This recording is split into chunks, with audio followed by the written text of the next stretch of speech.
Ok. Bonsoir, bonsoir, bonsoir, bonsoir, bonsoir, bonsoir. Bonsoir à tout le monde. Bonsoir l'Afrique, bonsoir la Côte d'Ivoire. Bonsoir de partout que vous êtes dans le monde. Je vous dis tous bonsoir. J'espère que tout va bien chez vous. J'espère que tout le monde se porte bien. J'espère que tout va bien dans vos différentes familles. Bonsoir l'Afrique, bonsoir la Côte d'Ivoire. Bonsoir à vous tous qui êtes abonnés sur ma page. Je vous dis tous bonsoir. Mes frères, mes soeurs, mes enfants, je vous dis tous bonsoir. J'espère que tout va bien chez vous. J'espère que tout va bien dans vos différentes familles. J'espère que tout va bien dans vos maisons de chaque jour. J'espère que tout le monde va bien. Voilà. Alors, ce soir, je fais une petite vidéo parce que je viens juste d'arriver et j'ai vu une vidéo qui m'a rendu triste. Voilà, qui m'a rendu triste. Donc, je vais répondre. Pas que je vais répondre à la vidéo, mais je vais parler à Monsieur Gbagbo. Je vais lui parler. J'espère qu'il va recevoir ma vidéo. Et puis, j'espère que Dieu va le toucher. Et il va faire ce qui est bien pour lui. Et pour sa tranquillité. Voilà. Donc, je vais vous présenter la dame. C'est pas dans... vraiment, je suis désolé. Je suis désolé de montrer son image. Mais cette dame a dit des choses qui m'ont choqué. Qui m'ont choqué. Donc, si je le dis, moi, je ne peux pas dire ces genres de trucs. Je ne peux pas sortir ces genres de trucs de ma bouche. Donc, je préfère que ce soit elle-même qui sort ça de sa bouche. Et puis, par la suite, je vais continuer ma vidéo et puis je vais parler à M. Gbagbo. Ok? Donc, partagez cette vidéo jusqu'à ce que ça arrive à M. Gbagbo parce que cette vidéo est pour lui. Ok? Voilà. Donc, écoutez la dame. Je vais vous la présenter juste un peu seulement. Puis après, vous allez écouter les propos qui vont sortir de sa bouche. Ok? Voilà.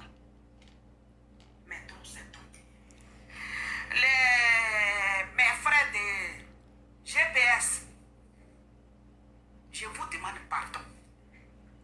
Excusez-nous. Excusez-nous. Si ce que je vais dire, je suis en train de vous demander pardon. Excusez-nous.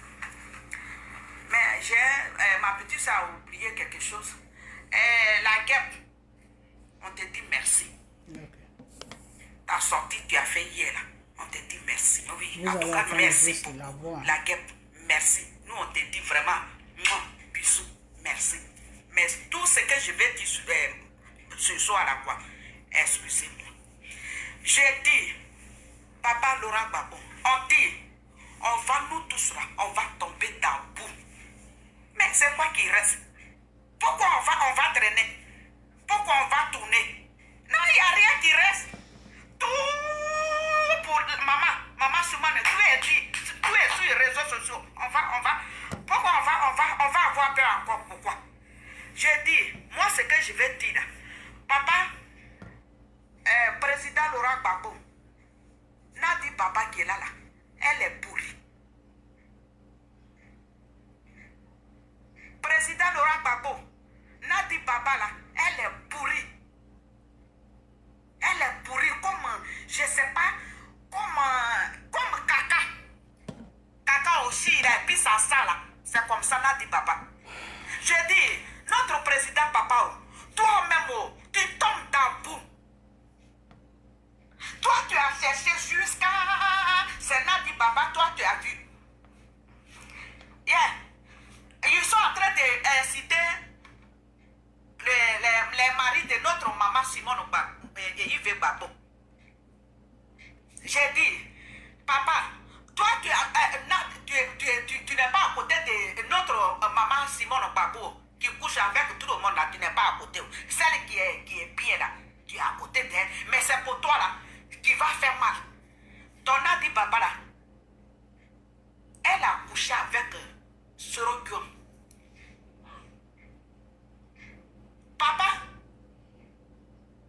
toi-même, toi, notre papa, tu as attrapé Sorogium sur Nadi Baba et puis tu l'as enlevé.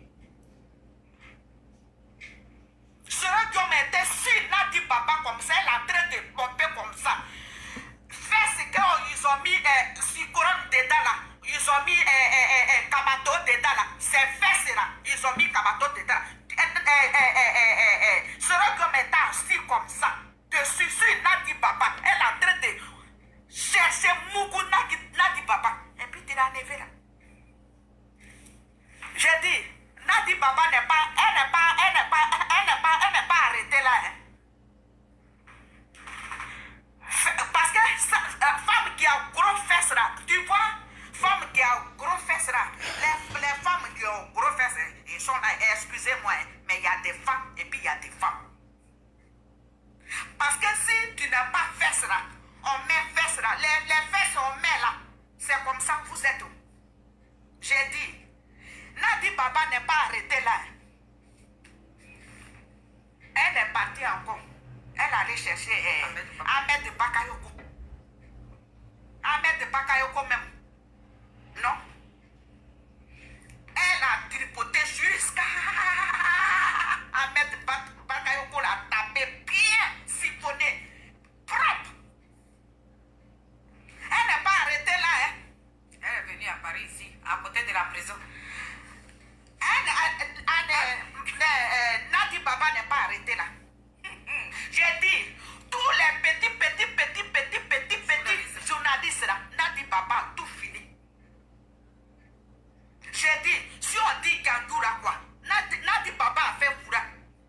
Elle a jeté Foura. Nadi Baba là, vous voyez là, elle a jeté Foura. Qui ne connaît pas Nadi Baba? Nadi Baba n'est rien. Je dis, papa, tu es tombé où? Notre président. Tu es tombé où? Papa Laurent Gbagbo. Mais ça, c'est pas une femme. Toi-même, tes enfants, tu vas mettre au monde là. Il cherche Nadi Baba. Oh non, je n'ai pas dit Sorogium, c'est un joli garçon. Mais ce sont ses enfants. Mais c'est non.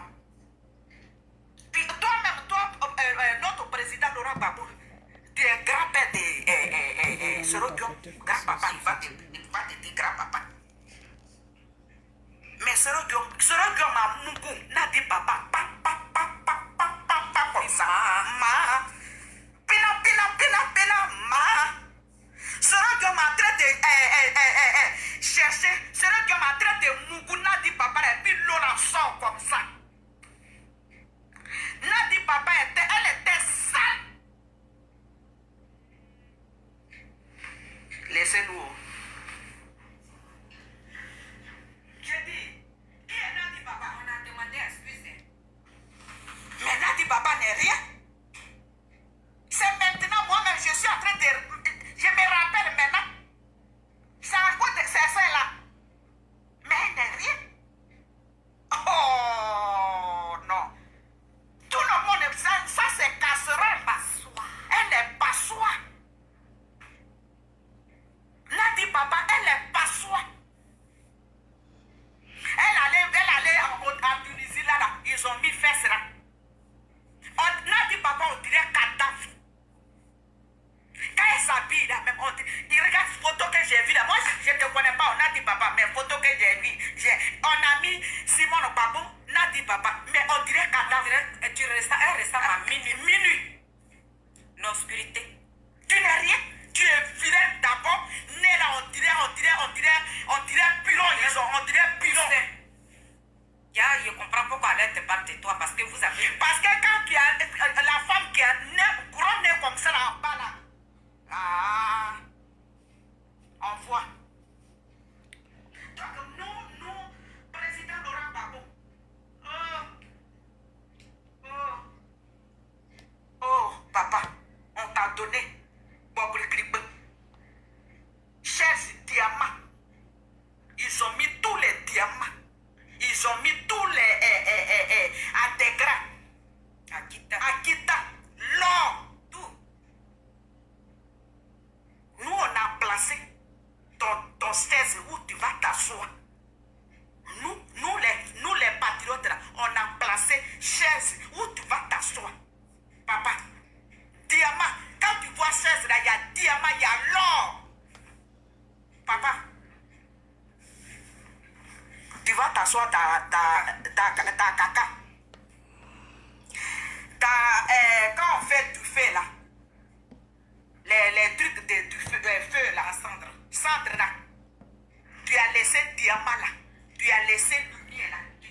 Ok, je vais arrêter. Je vais arrêter. Ça ne me fait pas plaisir de montrer ça, mais il fallait que je vous montre ça pour que vous compreniez ce qui sort de la bouche de ces deux femmes. Voilà. Elles se disent des chanteuses. Bon, moi, j'ai pas envie de... c'est pas mon rôle de les attaquer, non. Moi, je n'attaque pas les gens, non. Mon Dieu que je prie ne me permet pas cela. Voilà. Mon Dieu que je prie me permet de choses, comment on appelle, de dénoncer le mal. Mais mon Dieu que je prie ne me permet pas de juger, d'insulter les gens. Voilà. Donc, c'était juste pour vous montrer ça. Voilà. Maintenant, je vais parler à M. Gbagbo. Partagez cette vidéo pour que cette vidéo arrive à lui. M. Gbagbo, moi, Dieu m'a connecté à toi depuis que quand Chirac est venu te faire la guerre. C'est à partir de là que le Seigneur a commencé à m'amener des révélations sur toi. Ok? Voilà. Je l'ai toujours dit dans mes vidéos que tu avais un garde-corps et que sa femme venait dans le pays où j'étais. Et une fois, sa femme est venue dans l'église où je prie. Et c'est comme ça que je suis rentré en contact avec cette femme. Et je lui ai dit ce qui allait se passer, que Dieu m'avait dit. Que ton pouvoir allait t'attaquer violemment. Je lui ai fait tous les détails de tout ce qui s'est passé sur ton pouvoir. Mais cette dame ne m'a pas écouté, elle ne m'a pas cru. Ok? Voilà. Et puis, elle est partie, elle est retournée sur Abidjan. Donc, c'est depuis ce jour-là que le Seigneur a commencé à m'envoyer tes révélations. Quand tu es parti à La Haye, le même mois tu es parti à La Haye, le mois qui a suivi, je crois 2 ou 3 semaines après, le Seigneur m'a envoyé tes révélations pour me dire que si lui, Dieu, si tu le mets au devant de ton problème qui t'a amené à La Haye, lui, Dieu, il va créer situation. Il va te libérer de cette prison. Mais si tu mets tes regards sur l'être humain, c'est là-bas que tu vas rester. Et Dieu merci, avec les prières que j'ai faites, avec les prières que beaucoup de personnes ont fait dans le monde entier, ça t'a touché et tu as mis tes regards sur Dieu et aujourd'hui tu as été libéré. Monsieur Gbagbo, moi la première fois que je t'ai vu dans ma vie, c'était à la Messie, sur la France. À cette époque, j'avais 15 ans quand je t'ai vu. Et c'est mon grand frère qui m'a amené à la Messie. Et à cette époque, il y avait des débats, il y avait des réunions, des choses de PDCI et de ton parti, enfin de la politique. Et tu discutais avec, enfin, vous étiez toujours en conflit avec le FPI, avec le PDCI. Et comme mon grand frère est le bras droit était avant le bras droit de Houphouët dans PDCI, parce que c'est lui qui était le président de tous les Ivoiriens sur l'Europe. Et c'est comme ça que moi je t'ai connu, M. Gbagbo. Quand c'est comme ça que j'ai fait ta connaissance. Tu étais un peu dans la politique, il y avait vous étiez en train de faire, vous faisiez beaucoup de débats à la Messie. Donc, M. Gbagbo, moi tu es quelqu'un,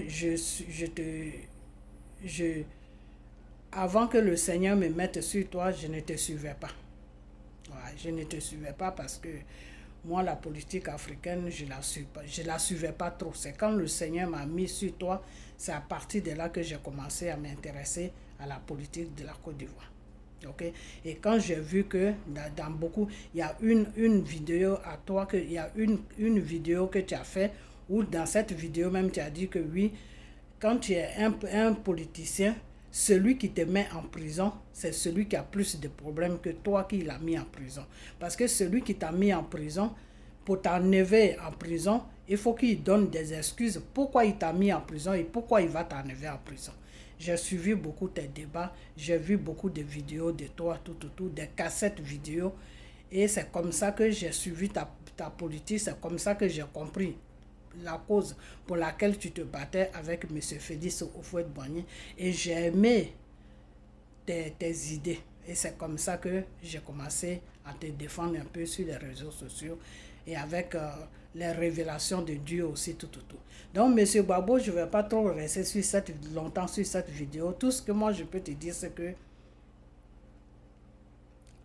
il y a des choses qui se passent en ce moment sur les réseaux sociaux où ton nom est où ton nom est trop dans les histoires qui ne sont pas bien. Ta vie privée est exposée sur les réseaux sociaux.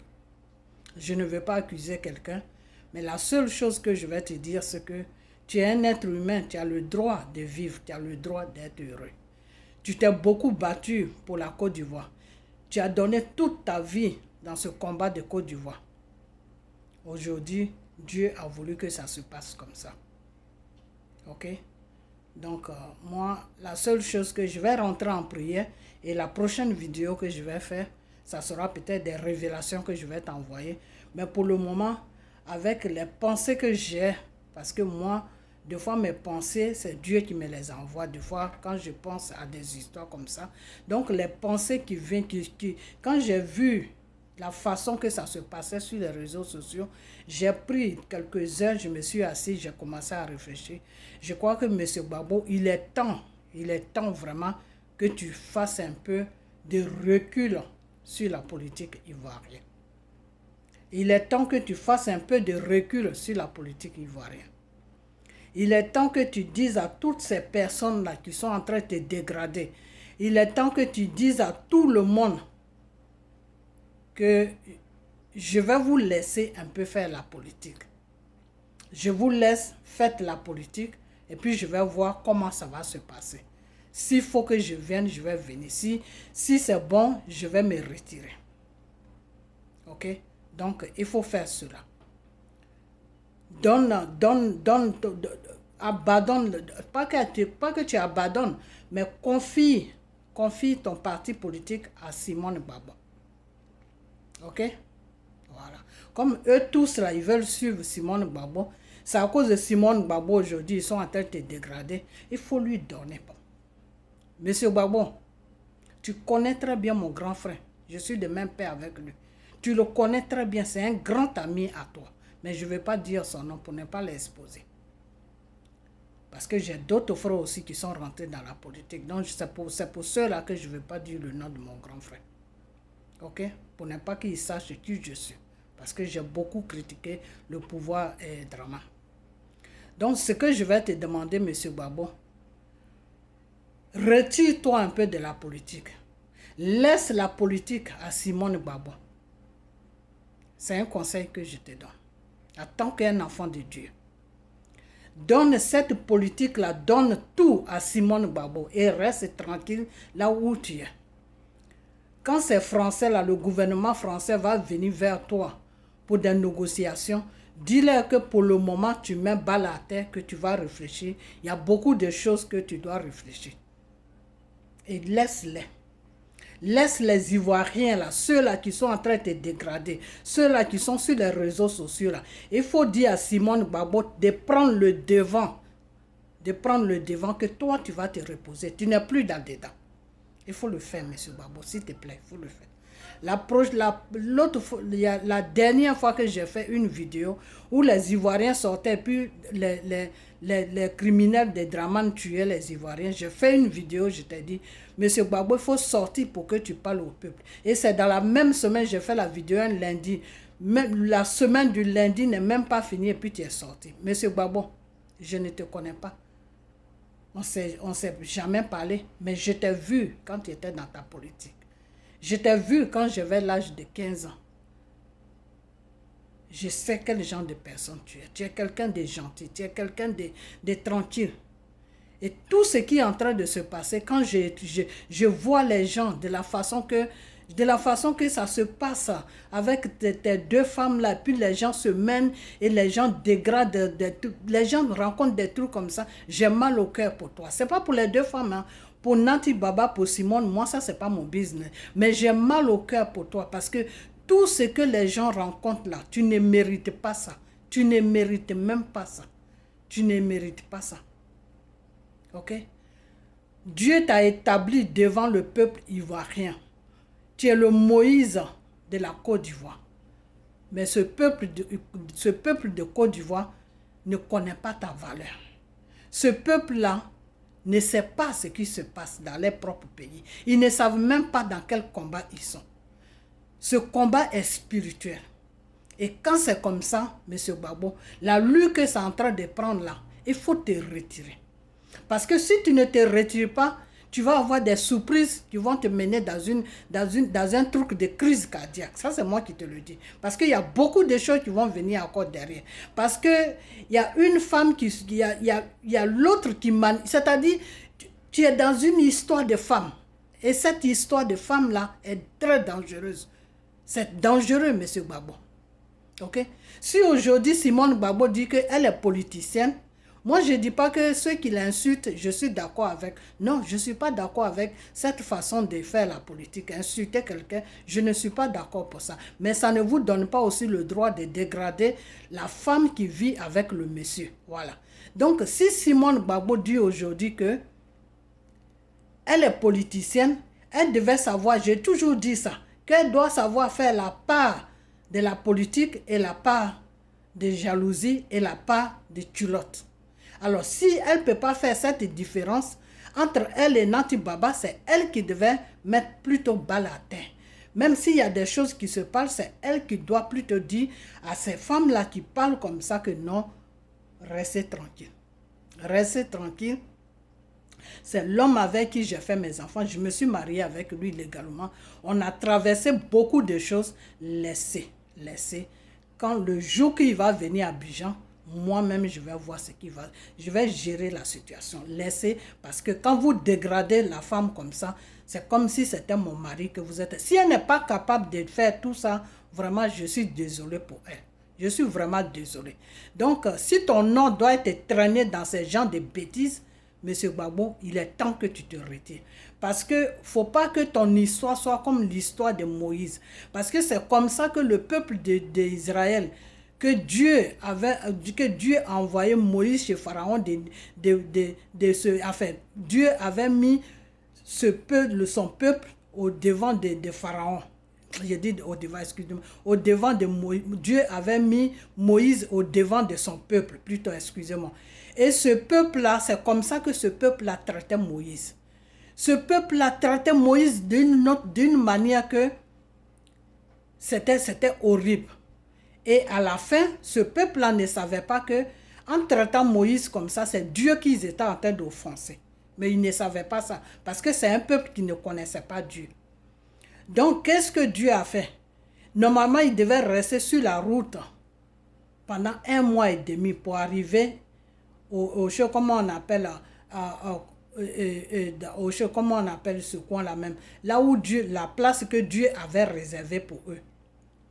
Mais comme ce peuple-là était en train de faire n'importe quoi sur Moïse, en croyant que c'est Moïse qu'ils étaient en train de maltraiter, alors que c'est Dieu qui manquait de respect, Dieu les a maintenus dans le désert pendant 40 ans. Pendant 40 ans, ils sont restés dans le désert. Ok? Pendant 40 ans, ils sont restés dans le désert. Pourquoi? Parce que Dieu a changé les données pour dire que d'accord, celui que j'ai mis au devant de votre chemin là, si c'est comme ça que vous le traitez, ça veut dire que moi, Dieu là, vous n'avez pas d'obéissance avec moi. Donc, je vais vous allez rester dans le désert là pendant 40 ans. Et c'est dans les 40 ans là que Moïse a vieilli et Moïse a trouvé la mort. Donc, Moïse n'a pas pu arriver à Canaan. Et le peuple même, il y a beaucoup qui sont restés dans le désert. Et il y a seulement un petit lot qui est arrivé au Canaan. Comment on appelle? La place que Dieu avait réservée pour eux. Là où ils devaient être bien, où ils devaient être dans le bonheur, tout. À Canaan.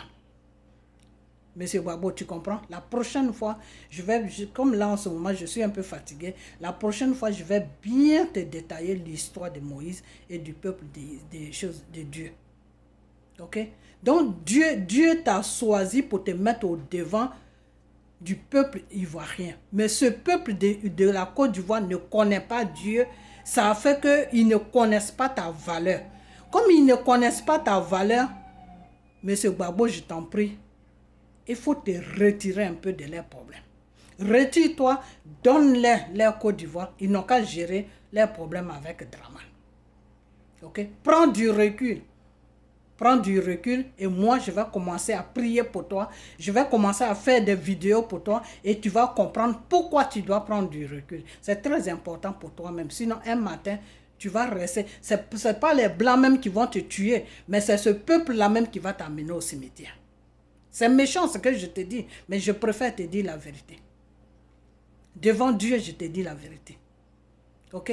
Donc, prends du recul. Laisse-les leur Côte d'Ivoire. Ils n'ont qu'à gérer leur pays. Si c'est bon pour tout le monde. Si ce n'est pas bon aussi, il n'y a pas de problème. Mais ce pays-là qui s'appelle Côte d'Ivoire, Dieu a déjà la main sur ce pays-là. Ok? Dieu a déjà fait son programme sur la Côte d'Ivoire. Donc, comme eux, ils ne savent pas ça, il faut donner tout à Simone. Et Simone, comme c'est Simone maintenant, aujourd'hui, qui est devenu ton problème, donne tout à Simone et Simone n'a qu'à gérer. De toute façon, si elle gère, c'est comme si c'est toi qui gérais. Prends ça comme ça. Et puis, on va rester un peu tranquille. Ok? Parce que ce peuple-là ils croient que, parce qu'ils ont fait un combat pendant 10 ans, ils sont partis marcher partout. Je sais que c'est bien ce qu'ils ont fait. Ça a été une souffrance. Et nous-mêmes, on les reconnaît, on les dit chaque jour merci pour cela. Et c'est pour cela, des fois, quand ils ont des sorties bizarres, que des fois, nous, on se tait, on ne dit rien. Mais s'ils veulent profiter maintenant sur ça, pour te faire du chantage, pour te dire qui tu dois prendre et qui tu dois laisser, pour rentrer maintenant dans le caleçon, dans le slip de Nanti Baba, pour savoir si Nanti Baba coule l'eau en bas ou si elle ne coule pas l'eau en bas. Monsieur Gbagbo, l'allure que c'est en train de prendre, c'est dangereux. Il faut te retirer de ce combat-là. Ok? Ils ont marché pendant 10 ans. Dieu merci. Il faut leur dire merci un jour. Il faut faire une sortie, tu vas parler à ce peuple pour leur dire merci pour tout ce qu'ils ont fait et que toi, tu te retires un peu de ce combat. Ils n'ont qu'à continuer. Avec le temps, tu vas les trouver en route. Et puis, ils vont continuer. Comme ça, ils vont te laisser tranquille.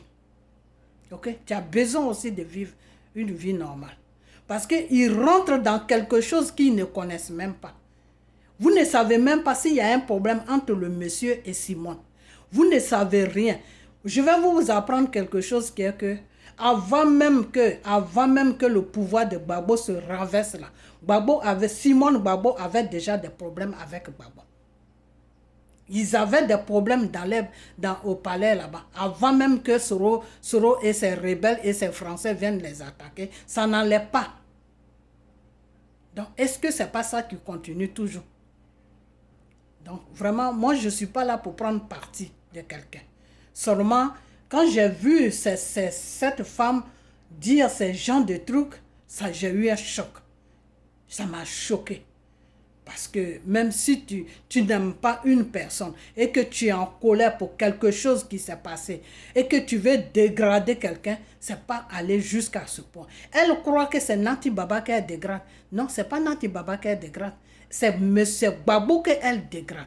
Donc, M. Gbagbo, il faut te retirer de la politique de la Côte d'Ivoire. Parce que là où la politique de la Côte d'Ivoire est en train de partir, là, c'est dangereux. C'est très dangereux. Parce qu'il y a des gens qui sont dans la politique qui ne connaissent même pas la vision pour laquelle tu t'es battu pendant toutes ces années. Ils ne savent même pas ça. Pour eux, ce qu'ils voient, c'est Simone Gbagbo. Ok? Tout ce que tu as traversé, le désert que tu as traversé là, ils ne voyaient même pas ça. Tout ce qu'ils voient, c'est Simone Gbagbo. C'est-à-dire, c'est eux qui veulent programmer ta vie avec qui tu dois rester, avec qui tu ne dois pas rester. Ce que tu dois faire et ce que tu ne dois pas faire. Ok? Donc, quand ça arrive à ce point-là, que tu as une grande personnalité, tu te respectes, il faut te retirer dans ces genres de trucs parce que c'est ridicule ce qui se passe, c'est ridicule. Ok, M. Gbagbo, partagez cette vidéo. Amenez ça à M. Gbagbo. La prochaine vidéo va venir à quoi? Je n'ai pas encore fini avec ça. Ok? Donc, M. Gbagbo, retire-toi un peu de la politique. Ok? Soro que eux, ils veulent là. Ils se sont ménagés avec les Soroïs. Soro qu'ils veulent là. Soro n'a qu'à aller prendre le pouvoir, M. Gbagbo. Ce n'est pas un problème. Mais moi, je vous dis que vous voulez ou vous ne voulez pas. Si M. Gbagbo se retire là, s'il n'est plus dans la politique ivoirienne là, la Côte d'Ivoire ne va pas bouger. Ce n'est pas quelque chose que j'ai dit. C'est quelque chose que Dieu a programmé. Mais comme vous ne connaissez pas Dieu, vous ne pouvez pas savoir. Il y a deux choses. Soit M. Gbagbo se retire, la Côte d'Ivoire, le gouvernement français prend la Côte d'Ivoire pour une sous-préfecture française. Et c'est la France qui va diriger la Côte d'Ivoire. C'est la France qui va mettre qui eux ils veulent qui gouverne la Côte d'Ivoire. Ou soit vous laissez le monsieur tranquille, vous lui foutez la paix, vous lui donnez le respect, et puis Dieu crée situation. Un matin, il va se retrouver en Côte d'Ivoire, et puis ce peuple-là va se lever, et puis ce pays-là sera libéré. Si vous ne voulez pas ça, que vous voulez l'humilier, que vous voulez lui foutre la honte, que vous voulez le dégrader, eh bien, M. Gbagbo, retire-toi de ce combat, et tu vas voir ce qui va se passer. Eux-mêmes, ils vont voir ce qui va se passer. Il faut que ce peuple-là prenne conscience.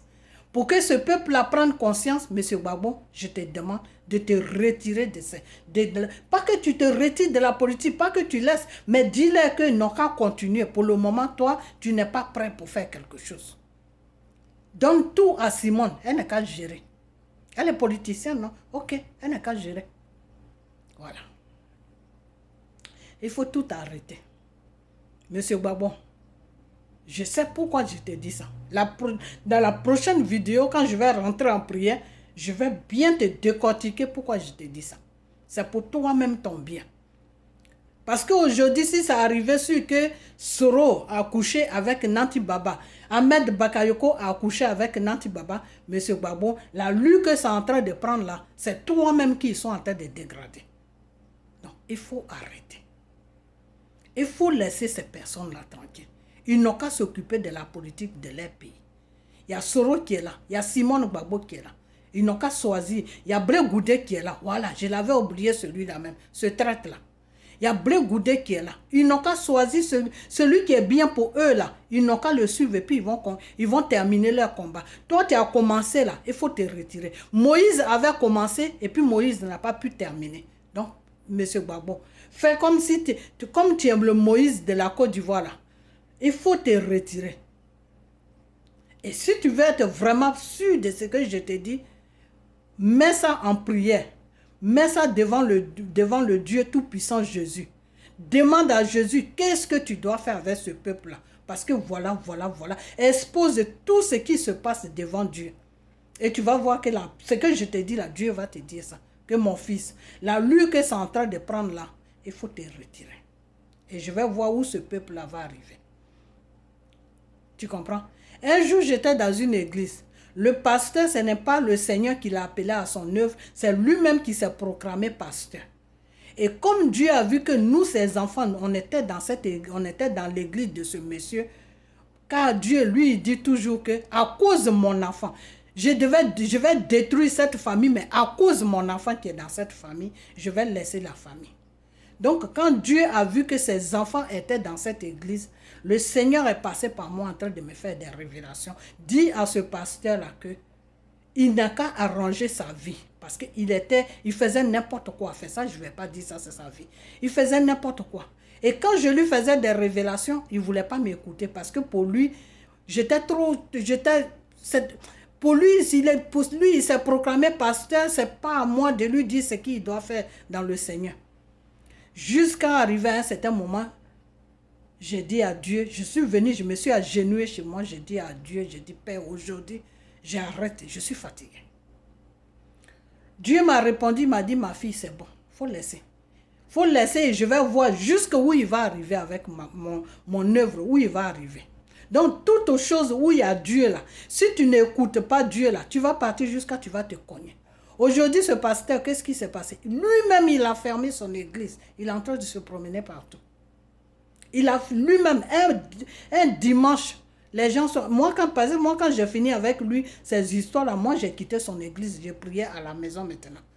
Un matin, quand je suis partie, l'église a tenu pendant 2 ou 3 mois. Lui-même, il a fermé son propre église. Ce n'était pas par manque d'argent, non. Il avait tout. Il a fermé. Les gens même qui étaient dans l'église lui demandaient pardon. Mais pourquoi tu fais? Il a dit non, lui, il est fatigué de tout ça, de tout le blabla dans l'église. Lui, il fait.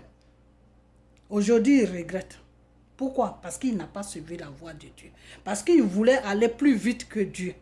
Parce qu'il voulait faire ce que lui, il voulait. Alors qu'il ne sait pas que dans l'œuvre de Dieu, là, on ne fait pas ce qu'on veut. Toute chose où il y a Dieu dedans, là, tu ne fais pas ce que tu veux. Tu dois marcher selon la volonté de Dieu. Selon comment on appelle, la voie de Dieu. Donc, M. Gbagbo, ce combat de Côte d'Ivoire est spirituel. Tu le sais et je le sais. Tu sais de quoi je te parle. Donc, si ce peuple-là ne veut pas marcher selon la volonté de Dieu, et puis ils sont là en train de te dégrader chaque jour, en passant par Nati Baba, moi je crois que le mieux, c'est de te retirer de ce combat et laisser les Ivoiriens s'occuper de leur pays. Eux-mêmes, ils n'ont qu'à faire tout ce qu'ils doivent faire. Parce qu'il y en a qui sont en train de te dire, non, les élections que tu as dit à tes gens des partis, eux, ils vont lancer des appels pour que ces élections-là, ça n'ait pas lieu, pour qu'il y aura même, pour que... La prochaine vidéo, je vais décortiquer tout ça. Donc, M. Gbagbo, il faut sortir de ce combat-là. Laisse-les, ils vont faire leur combat. OK? Voilà. Et la prochaine vidéo, vous les Ivoiriens, je vais venir sur vous. Je vais venir sur vous parce que, arrivé à un certain moment, il faut que vous-même, vous vous asseyez pour voir ce qui est bien pour vous et ce qui n'est pas bien pour vous. OK? Voilà. Des gens qui sont sur des réseaux sociaux ne peuvent pas passer leur temps à menacer le monsieur matin, midi, soir parce qu'il ne veut, parce qu'il n'est pas avec Simone, parce qu'il est avec l'autre. Ça, c'est du n'importe quoi. Ok? C'est du n'importe quoi. C'est du n'importe quoi. Alors, s'ils ont laissé politique maintenant, c'est dans caleçon de Nati Baba qui veulent aller fouiller. En tout cas, là, ça va trop loin maintenant. Donc, monsieur Gbagbo, la prochaine vidéo vient demain. Aujourd'hui, on est lundi. Demain, c'est mardi. J'ai toute la semaine pour t'envoyer des vidéos. Après ça, j'arrête. Et je ne parle plus de ça. OK? Voilà. Donc, je m'arrête là. Mais la personne qui veut me répondre n'a qu'à me répondre. Il n'y a pas de problème. OK? Voilà. Parce que les bêtises comme ça, là, moi, ça marche. Je ne marche pas dans ça. OK? Voilà. Donc, partagez la vidéo et puis on a bientôt. La prochaine vidéo vient encore. Je vais décortiquer dedans. Ce que eux ils sont en train de dire en ce moment, je vais parler encore de ça. OK? Voilà. Donc, partagez la vidéo et puis on a bientôt. OK? Voilà. Donc, bye bye.